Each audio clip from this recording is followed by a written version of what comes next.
some people say, how do these research projects at Media get started? And I'll tell you just very briefly, and by way of introducing Neema Moraveji. With a gift from our strategic partners, a research theme is framed, and all the faculty across Stanford are invited with their graduate students and postdocs and labs to submit a proposal on how they would approach that question.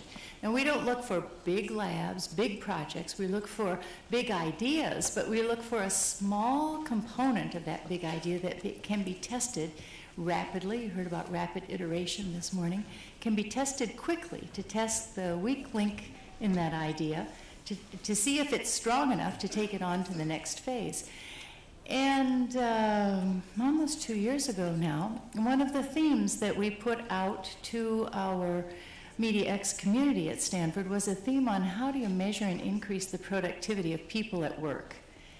And we had a lot of proposals, and every proposal was a gem in the ideas that it included. And it was very difficult to select the projects that we would go forward with on that. Some of them were, you know, what you might anticipate, because we were looking for ways to develop metrics of productivity and how, and understanding of how that productivity could be enhanced. A couple of them were wild cards. And actually in that research process, it's the wild cards that come in that they're ideas of how you can study a new problem. You don't know to ask. But if you put the question out to the Brain Trust at Stanford, you get some of those wild, innovative, never tried before ideas, and have an opportunity both to have the time advantage of having asked the question and know how people would address that question, and having a window into the way that they work, the way that they think, and all of the decisions that are made along the way in the research process that say this is the way to go, we have to redirect our path, we'll go a different way.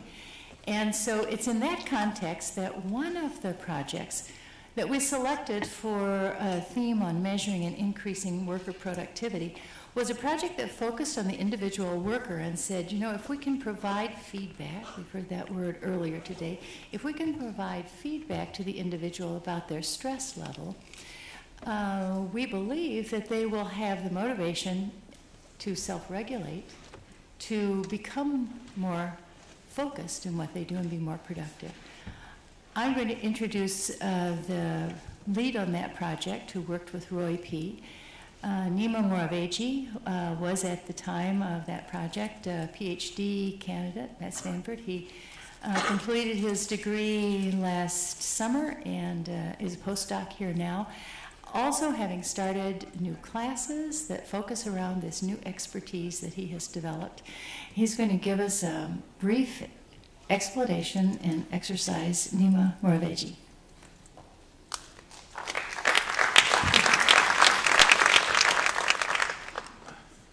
Let's try these seats. Oh, wow, you're going to bring up, okay. Maybe we should blank that out if that's okay. It's a little too distracting. Too late.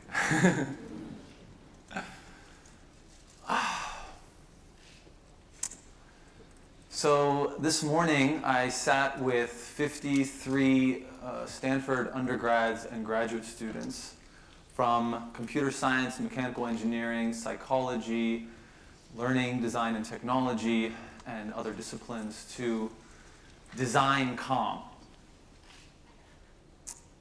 which sounds like a contradiction, to use our technologies to reduce stress and create calm in our lives,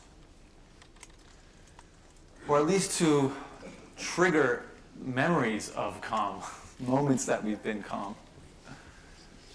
So I would put it on the table, the question of when are you at your most productive or creative or innovative? Is it squeezing 3 emails between meetings? Or is it in the shower? Is it going for a walk and getting clarity about something? And often we say, oh yes, it was that walk I had, it was that shower I had. But really, it's the same you. Well, sort of it's the same you. It's you, but in a different state. So what if our technologies could help us maintain that state? I mean, isn't that what they're for? To help us be our best? So that's what the lab is about. It's really around designing calming technologies that can take many different forms. And I won't have time today to tell you what they might look like. One of them I showed a poster of that you saw, which was called BreathWear, which was a wearable sensor that tracks your breathing patterns and other secondary characteristics, sends them to your phone. So your phone is no longer a source of more, but a source of now.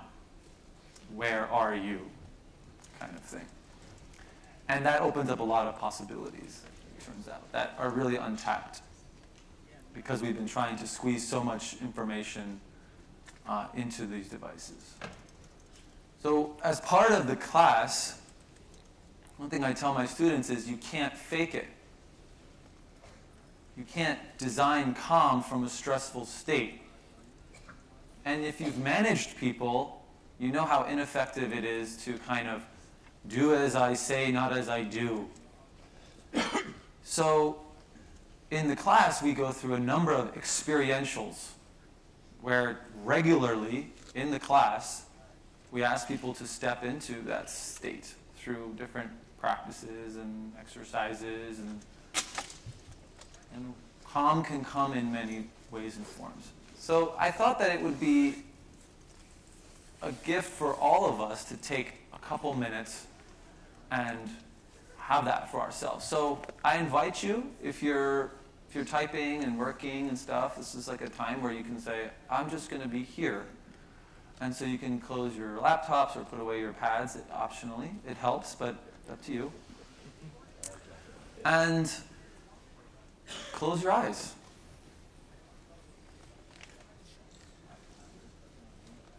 We're starting a new teaching method in my class that we call GROK-X.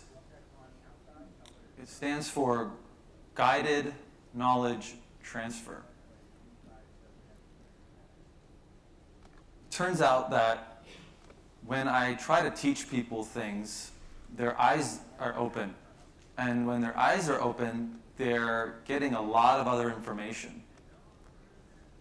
And so that information is triggering new thoughts, new emotions, and all types of things in the brain, which end up sometimes distracting from what I'm actually saying. So we're experimenting with a mixture of a guided meditation and a lecture. So we're calling it Guided Knowledge Transfer. And it's really simple. We sit together and we close our eyes and know that nobody is looking at you. You don't have to be anybody and be on stage. You're just there. And you only have to focus on attempting to build the mental model that I'm painting.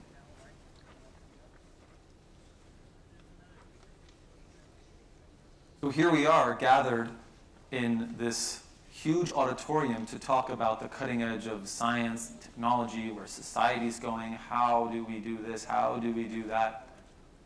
How do we optimize? We came here, we spent a lot of time on this topic, thinking about new and different tools and ideas, which can be really helpful.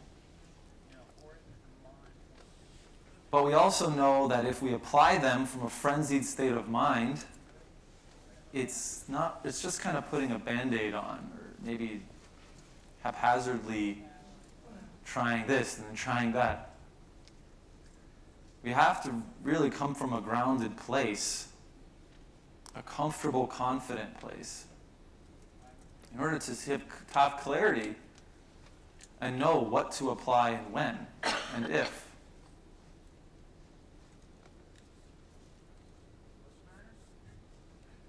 So lot of people trying different things on this campus and in academia and in industry.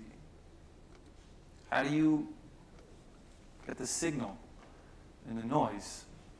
It really is going to depend not on the latest report that you get, not only on that, but a sense of confidence that you cultivate. You just can't fake it. And it's the great part is that it's instantly accessible. And you have, no matter what your degree, discipline, culture, whatever, it's really a question of where you're coming from.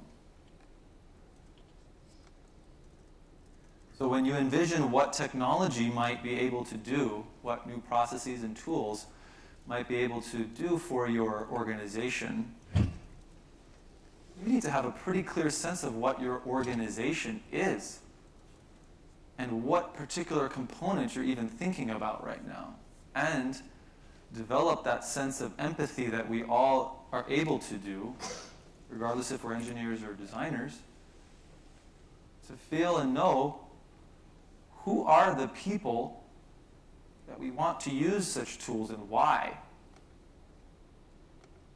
And are they really that different from us? And as a result, this becomes an additional means of developing and cultivating empathy beyond user observation or interviews. It's another tool.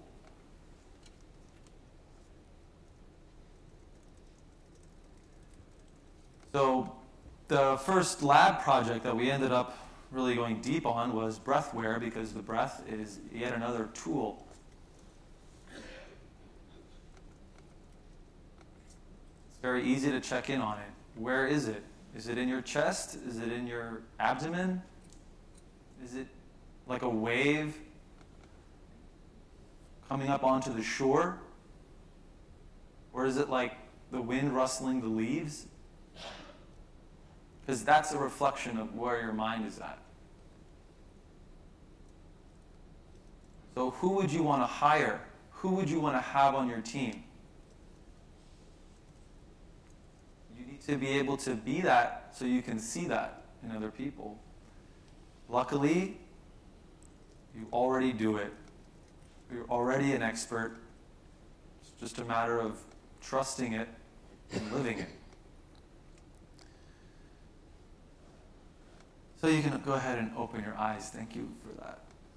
And I'm curious how that affected your interpretation of this little talk that I'm giving.